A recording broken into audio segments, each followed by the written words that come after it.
Ok, dans cette vidéo, je vais vous montrer comment faire de l'animation d'une façon un peu plus euh, moderne. Donc, on va se débarrasser un peu de code ici. Ce qu'on va vouloir faire, c'est de se créer une fonction, ok, juste ici, qu'on va appeler créer balle.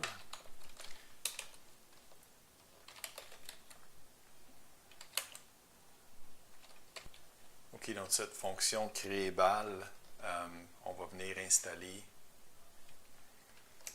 on va venir mettre les commandes pour créer les balles. Dans notre logiciel, à nous, un peu plus tard, on va modifier ça, tout va se faire au hasard. Enfin, en utilisant du hasard. On va ralentir la vitesse ici, parce que vous allez voir que c'est trop rapide tout ça. Donc, on va mettre des déplacements en X et Y à 1 pour la balle rouge et en 2 pour la balle bleue. OK, donc évidemment, on va avoir dans tout programme, on va toujours avoir des variables qui sont globales, qui sont disponibles partout dans le programme. Une des premières variables qu'on a faites ici dans notre programme c'était la variable C pour le contexte. Et puis la deuxième variable globale qu'on va utiliser, c'est notre array qui va contenir toutes les balles.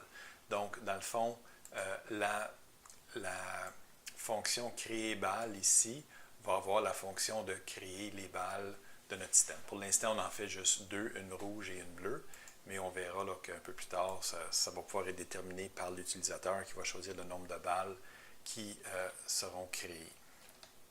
Bon, donc quand notre programme, une fois qu'on a défini nos variables globales, bien, on va vraiment vouloir créer nos balles. Okay? Donc, cette fonction-là, comme je l'ai dit, va aller créer la balle rouge et la balle bleue. Puis on va juste voir si ça fonctionne ici, en allant voir si on peut dessiner la balle rouge qui se trouve être dans le tiroir 0. Dessiner, et il faut que je mette le numéro de tiroir ici, 0. Donc, on va sauvegarder ça, puis on va aller voir si ça fonctionne. Donc, effectivement, là, en rafraîchissant, on voit qu'on trace la balle rouge. Puis, si on voulait, par exemple, tracer la balle bleue aussi, dessiner la balle bleue, on peut faire ça facilement. Voilà, la balle bleue est dessinée aussi. Donc, ça, c'est juste un peu là, de ménage qu'on fait. Maintenant, je vais vous montrer comment on peut faire bouger ces balles-là avec les méthodes modernes de JavaScript. OK, donc on va effacer ces lignes-là. Et puis, ce qu'on va faire maintenant, c'est qu'on va se créer une autre fonction, OK, qui, elle, va s'appeler animate, OK, pour animer. En fait, on va le mettre en français, animer. On va le mettre en français, animer. Et puis, ça va être une fonction un peu spéciale. Je vais vous l'expliquer dans 2 petites secondes. Donc, cette fonction-là va appeler une fonction de JavaScript qui existe déjà, qui s'appelle requestAnimationFrame. Donc, ce que cette fonction-là fait essentiellement, c'est qu'elle prévient au furteur, le browser, que ça va être nécessaire de rafraîchir toute l'information à la prochaine occasion de tout ce qui se trouve à l'écran. Et puis, on est en train de dire au furteur d'invoquer la méthode animer. Donc, c'est un peu spécial. La méthode s'appelle animer et puis on donne le nom de cette méthode-là au furteur, de sorte que Chrome ou Edge ou Explorer ou Firefox, peu importe le furteur qu'on utilise, va savoir que quand lui, à chaque 60 secondes, à chaque 60e de seconde, pardon, c'est le temps de rafraîchir l'image, eh bien, c'est la fonction animer qu'on va appeler. Puis, ce qu'on va faire dans un premier temps, ce qu'on n'a pas fait dans la dernière démonstration, c'est qu'on va complètement tout effacer ce qu'il y a à l'écran. Donc, on va utiliser la méthode clearRect pour clear rectangle à partir du coin en haut à gauche et pour toute la largeur de notre canevas, on va tout mettre ça à 0 pour être capable de tout effacer.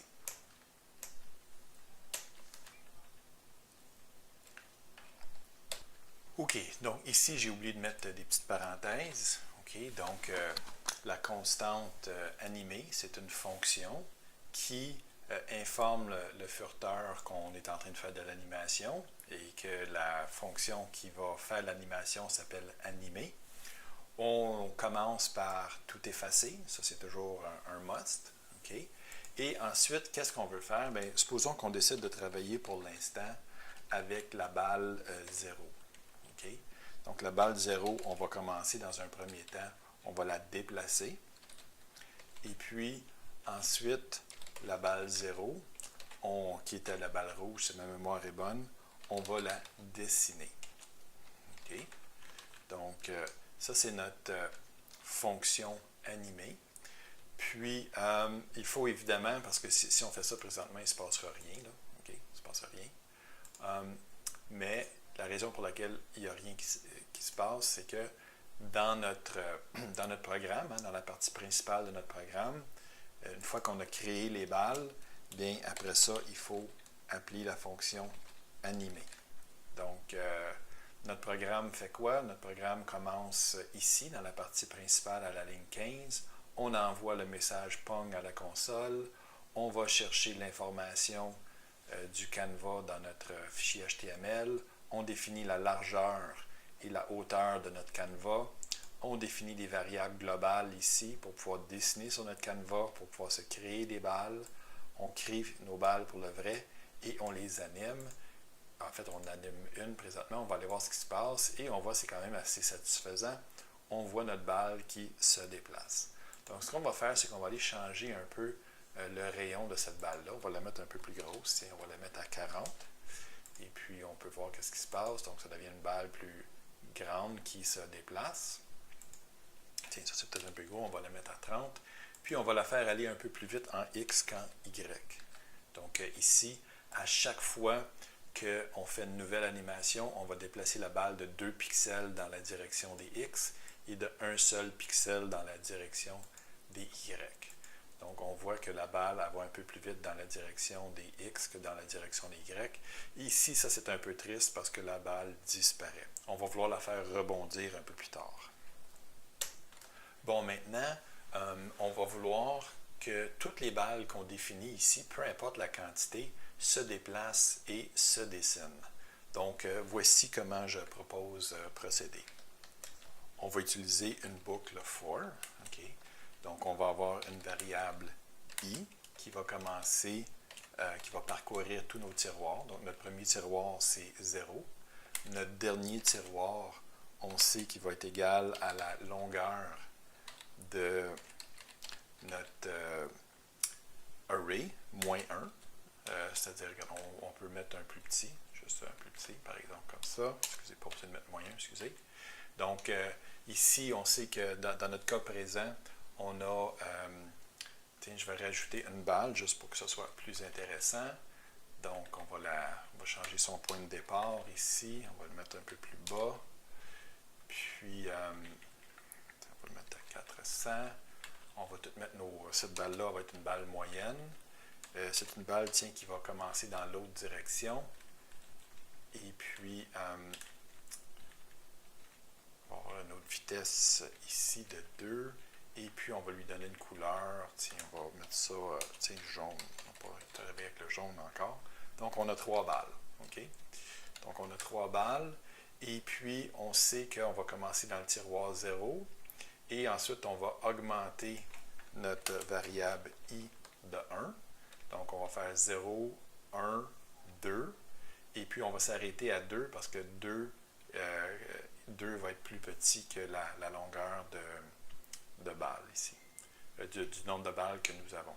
Donc, dans chaque cas, ce qu'on va vouloir, c'est déplacer et dessiner la balle I qui nous intéresse. Donc, allons voir si ça fonctionne. Bon, juste avant de faire ça, là, j'avais oublié mes accolades ici. Donc, ça ce temps-là, ça ne fonctionne pas très bien. OK, donc voilà. Donc, je recommence. Notre variable i va commencer au tiroir 0 et va pouvoir augmenter de 1 en autant que le i devient plus petit que la longueur de le nombre de balles que j'ai dans mon array. Étant donné que j'ai 3 balles ici, i va pouvoir prendre les valeurs 0, 1 et 2. Ça ne pourra pas prendre la valeur de 3 parce que 3, c'est pas plus petit que 3. Et ce qu'on va faire, c'est qu'on va déplacer la balle et on va la dessiner. On va aller voir si ça va mieux. Ici. Et on voit que nos balles se déplacent. Okay? Et quand ils arrivent au bout de l'écran, nos balles disparaissent. Je vais recommencer. Voilà les balles qui se déplacent. Je voudrais juste vous faire remarquer que les balles sont un peu hésitantes parce que je suis en train de filmer mon écran en même temps. Donc, c'est un peu plus lent dans ce temps-là. Donc, c'est quand même satisfaisant de voir ces animations-là. Et ça va être encore plus fun quand on va faire des rebondissements de balles.